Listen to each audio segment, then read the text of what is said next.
Governor నరసింహన్తో Telangana CM KCR భేటీ అయ్యారు. మంత్రివర్గ విస్తరణ, అసెంబ్లీ సమావేశాల నిర్వహణపై గవర్నర్తో కేసీఆర్ చర్చించనున్నారు. పూర్తి వివరాలు మా ప్రతినిధి జయసారథి లైవ్ లో అందిస్తారు.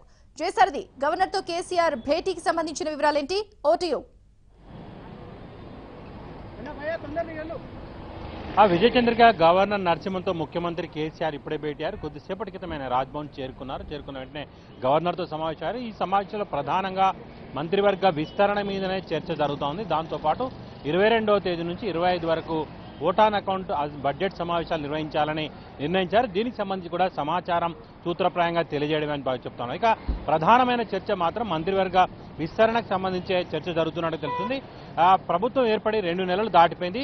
డిసెంబర్ 11న ఫలితాలు వస్తే డిసెంబర్ 13వ తేదీన ముఖ్యమంత్రి కేసీఆర్ ప్రమాణం చేశారు. ఆయనతో పాటు మహమూదల్ ఒక్కరే మంత్రిగా ప్రమాణ స్వీకారం చేశారు. ఇంకా తెలంగాణ కోటా ప్రకారం 15% అంటే 18 మందికి అవకాశం ఉంటుంది. ఇద్దరు పోగా మరో 16 మందికి మంత్రివర్గంలో అవకాశం ఉంటుంది. ఈ నేపథ్యంలో మంత్రివర్గ విస్తరణ రకరకాల కారణాలతో వాయిదా పడుతూ వస్తుంది.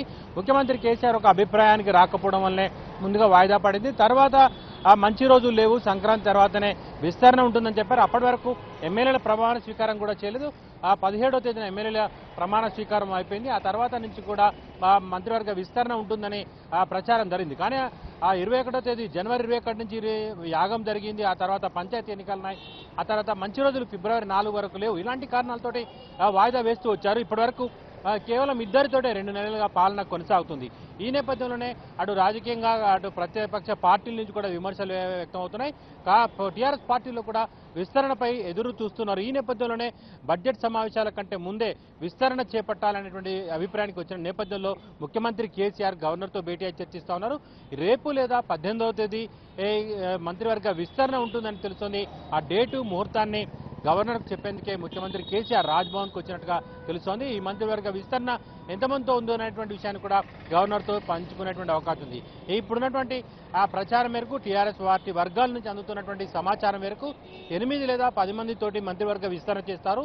లోక్సభ ఎన్నికల తర్వాత పూర్తి స్థాయిలో మంత్రివర్గ విస్తరణ చేపడతారనేటువంటిది ప్రచారం జరుగుతుంది. ఇప్పుడు 8 మందికి ఇచ్చినట్టయితే సింగిరెడ్డి నిరంజన్ రెడ్డి, కొప్పుల ఈశ్వర్, తలసాని శ్రీనివాస్ యాదవ్, దయాకర్ రావు, రెడ్డి నాయక్, పద్మా దేవేందర్ రెడ్డి, పద్మారావు గౌడ్, జగదీష్ రెడ్డి, గుత్తా సుఖేందర్ రెడ్డి, పల్లా రాజశేఖర్ ఒకరికి మంత్రివర్గంలో ఛాన్స్ ఉంటుందని భావిస్తా ఉన్నారు. సీనియారిటీ ప్రాతిపదికన అలాగే కొత్త వారికి అవకాశం ఇవ్వడం, సామాజిక కోణం, ఈ 3 అంశాల ప్రాతిపదికన మంత్రివర్గ విస్తరణ ఉంటుందని చెప్తా ఉన్నారు. అయితే గతంలో గత క్యాబినెట్లో ఉన్న వారిలో కొద్దిమందికి ఈసారి ఛాన్స్ ఇవ్వకపోవచ్చు. ముఖ్యంగా హరీష్ రావు, కేటీఆర్లను కూడా ఈసారి మొదటి విడతలో అంటే ఈ విస్తరణలో అవకాశం ఇవ్వరు, లోక్సభ ఎన్నికల తర్వాత ఇస్తారనేటువంటిది ఒక చర్చ టీఆర్ఎస్ పార్టీలోనే కొనసాగుతా ఉంది. మరి ఆ ఇద్దరికి ఇస్తారా ఇవ్వరా? ఇవ్వని పక్షంలో 8 మందికి ఎవరికి ఇస్తారు? అయితే 8 మందికి అయితే మనం ఇప్పుడు చదివినటువంటి పేర్లు ఉండే అవకాశం ఉంది. ఒకవేళ 10 మందితో విస్తరణ చేపడితే ఆ ఇద్దరికి కూడా ఛాన్స్ ఉండొచ్చు, లేదా మరో ఇద్దరికి అవకాశం ఉండేటువంటి పరిస్థితి కనిపిస్తూ ఉంది. టీఆర్ఎస్ పార్టీలో చర్చ కూడా ఇదే రకం కొనసాగుతుంది. చాలా మంది ఆశావాహులు ఉన్నారు. ఎమ్మెల్సీలు అలాగే ఎమ్మెల్యేలు దాదాపు రెండోసారి గెలిచిన ప్రతి ఎమ్మెల్యే కూడా టీఆర్ఎస్ పార్టీ నుంచి రెండోసారి గెలిచిన ప్రతి ఎమ్మెల్యే కూడా ఈసారి క్యాబినెట్ బెర్త్ ఆశించడంతో పోటీ తీవ్రంగా ఉన్నట్టుగా తెలుస్తోంది.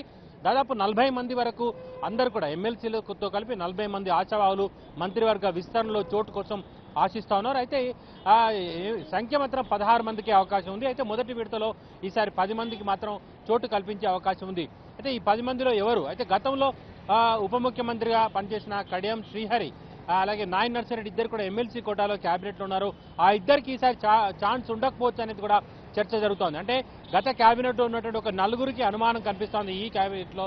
అందులో కడియం శ్రీహరి, నాయన్ నరసింహారెడ్డి అలాగే హరీష్, కేటీఆర్లకు కుటుంబ సభ్యులను ఈసారి ముందుగా దాంట్లో దూరంగా ఉంచి తర్వాత విస్తరణలో తీసుకునే అవకాశాలు ఉన్నట్టుగా కూడా తెలుస్తోంది. తర్వాత చేపట్టబోయేటువంటి కీలక పరిణామాలు, లోక్సభ ఎన్నికల తర్వాత జరిగేటువంటి కీలక పరిణామాలను బేస్ చేసుకొని మళ్ళీ క్యాబినెట్లో మార్పు చేర్పులతోటి ఆ ఇద్దరికి అవకాశం ఇవ్వడం లేదా మరేదైనా నిర్ణయం తీసుకోవడం అనేటువంటిది కూడా చర్చ జరుగుతుంది. ఇప్పుడున్నటువంటి పరిస్థితుల్లో 8 లేదా 10 మందితోటి విస్తరణ జరిపే అవకాశాలు ఉన్నట్టుగా తెలుస్తుంది. సీనియారిటీ కోటాను అలాగే కొత్త వారికి ఇప్పటి వరకు 4-5 సార్లు గెలిచినప్పటికీ కూడా అవకాశం రానటువంటి దయాకర్రావు లాంటి వారికి, అలాగే మొదటి నుంచి పార్టీలో ఉన్నటువంటి తనతో పాటు ఉన్నటువంటి నిరంజన్ రెడ్డి వారికి కూడా అవకాశం కల్పిస్తారనేది చర్చ జరుగుతుంది. అలాగే కొప్పుల ఈశ్వర్ 5 సార్లు గెలిచినప్పటికీ ఉప ఎన్నికలతో కలిపి ఇప్పటి వరకు ఆయనకు సామాజిక కోణంలో బాగా రాలేదు. మొదటిసారి గెలిచినప్పుడే ఆయన పేరు ప్రముఖంగా వినిపించినప్పటికీ కూడా సామాజిక వర్గానికి ఇవ్వాలన్న కారణంతో ఆయన తీసుకోలేదు. అప్పటి నుంచి ఆయనకు మరోసారి అవకాశం కల్పిస్తారు, మార్పులు చేర్పులలో ఉంటాయన్నప్పుడల్లా ఆయన పేరు తెర మీదకి వచ్చింది, కానీ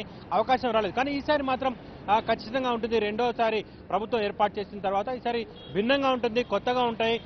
అందరి ఆలోచనకు భిన్నంగా కేసీఆర్ నిర్ణయం తీసుకోబోతున్నారు. చాలా వారికి కొత్త వారికి కూడా అవకాశం ఇవ్వబోతున్నారు. అలాగే గతంలో మహిళలకు అవకాశం ఇవ్వలేదు 4.5 ఏళ్లుగా అనేటువంటి తీవ్ర స్థాయిలో విమర్శలు వచ్చినప్పటికీ కూడా కేసీఆర్ మహిళలకు అవకాశం ఇవ్వకుండానే ఆ టర్మ్ పూర్తి చేశారు. అయితే ఈసారి మాత్రం దానికి అలాంటి అవకాశం ఇవ్వకూడదని పద్మా దేవేందర్ రెడ్డికి అవకాశం ఇస్తున్నట్టుగా తెలుస్తుంది. లేదా మరేదైనా నిర్ణయంలో మార్పు ఉంటే, లేదా ఇంకొక రకమైనటువంటి కోణంలో ఆలోచిస్తే అటు రేఖానాయక్ లేదా సునీత, అంటే సునీతా దేవేందర్ రెడ్డికి ఇచ్చేటువంటి అవకాశం ఉంది.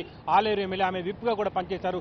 అయితే వీరిద్దరికి కూడా అవకాశం ఇవ్వచ్చు అలే అనేటువంటి కూడా చర్చ జరుగుతోంది. ఇక అలాంటి అన్ని కోణాల నేపథ్యంలో రకరకాల పేర్లు తెర మీదకి వస్తున్నప్పటికీ ఇప్పుడైతే ఒక 8 లేదా 10 మందితోటి సరిపెట్టే అవకాశం ఉన్నట్టుగా తెలుస్తుంది. ఆ విస్తరణ రేపు లేదా 18వ తేదీ ఉండొచ్చు అని చెప్తున్నారు. అయితే 18వ తేదీ మాత్రం ఫైనాన్స్ కమిషన్ వస్తూ ఉంది కాబట్టి ఆ రోజు కూడా ఉండకపోవచ్చు. మరొక రోజు 21వ తేదీ పేరు కూడా వస్తుంది. కాకపోతే ఈ భేటీ తర్వాత ఖచ్చితమైన తేదీ ముహూర్తం కూడా బయటకు వచ్చే అవకాశం కనిపిస్తోంది. Vijayachandrika. Right Sarathi, thanks for update.